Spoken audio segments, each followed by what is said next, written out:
OIV infeksiyali homilador ayollar uchun eslatma.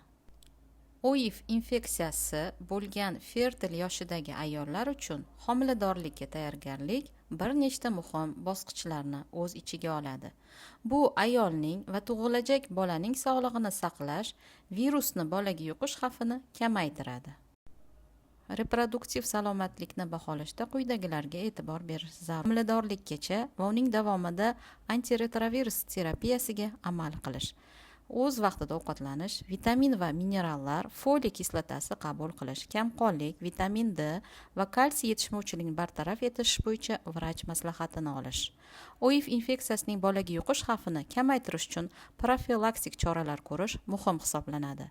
Doimiy ginekolog va infeksionist nazoratida bo'lish, maxsus preparatlarni o'z vaqtida va doimiy tarzda qabul qilish, ko'rsatma bo'lganda kesircha kesish amaliyotini qo'llash, chaqaloqni ona suti bilan boqmaslik, virusga qarshi maxsus sirop va sun'iy sut aralashmalari berish. Ushbu tadbirlar natijasida OIV infeksiyasini onadan bolaga yuqishi oldi olinadi.